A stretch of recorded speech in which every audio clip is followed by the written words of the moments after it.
Hey guys, Aaron from Colorado Krav Maga Littleton here, and just answering a frequently asked question, why would I use a groin kick instead of a front kick? All right, let's talk about groin kicks. All right guys, in order to throw a good groin kick, we want our body weight behind our strike. We're gonna drive our knee forward and upward, press with our hips to elongate as much as possible, and then our lower leg is gonna hinge at the knee and whip forward.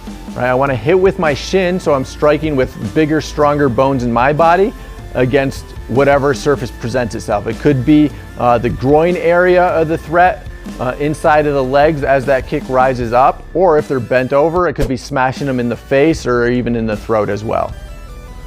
All right, when I'm going to use a groin kick, it could be at the beginning of a situation. Say maybe I'm being choked from the front and I want to get a counterattack in there as soon as possible. So I'll make my defense with my hands, my pluck, and I kick at the same time. Disrupts their thought process, right? Gives me the advantage to turn the tables and now begin to overwhelm them with more combatives.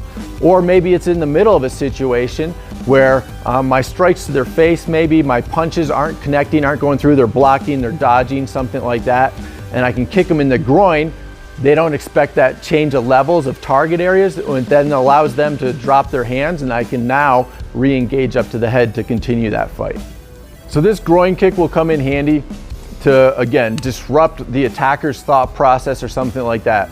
Kicking somebody in the groin isn't necessarily gonna finish a fight. If it does, fantastic, but it's something that we're gonna use a little bit maybe to change levels for where we're targeting, or just to disrupt their thought process, get them unbalanced so that we can finish that fight a little bit quicker. All right guys, let's hear from you real quick. If you've ever used a groin kick, we'd like to hear about it in our comments. All right, so a front kick, I'm gonna extend again. I wanna get my body weight behind my strike. I elongate, press with my hips, and then depending on the intention, whether it's offensive, I'm gonna use the ball of my foot to penetrate soft tissue and do damage, or I'm going to use the heel of my foot to drive and create space and separation between myself and a threat. I'm going to chamber my leg, get my foot to that target area as quickly as possible, and I'm going to make a punching motion with my lower leg to extend and add some pop into that strike. Offensive front kick, I can use it in the middle of a fight situation as well.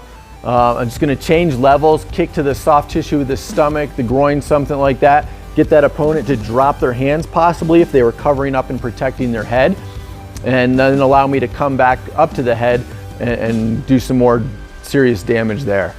Defensive front kick, I can use that again in any part of an attack or altercation as well, but it could come in very handy at the onset of a situation where you want to keep somebody from closing space and getting in close enough to either strike you, especially if you see them with a weapon in their hand, or even if they're just barehanded, right?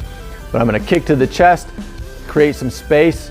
At the end of a situation, I can use a defensive front kick to send them further away from me to give me more time and space.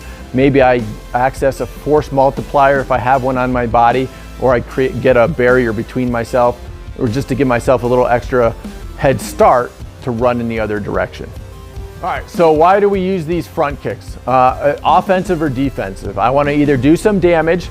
Offensively, I'm going to use the ball of my foot, smash into that soft tissue as we said, and just try to do as much damage as possible to them. Defensively, it's to create space, right? I want to give myself an opportunity to either reevaluate, reassess what's going on, maybe access some other weapons, whether it's on my body or there's an object nearby that I can use to multiply the force in a situation to my advantage, or just to give myself extra time to beat feet and get out of the area. All right guys, so these are our Krav Maga front kicks. We know there are other disciplines out there. You might have a slightly different technique for sending your front kicks. Let us know in the comments below how you send yours. All right guys, thanks for watching. Hope you enjoyed the video, got some good tips out of it. Please like and subscribe so you can get more awesome videos in the future.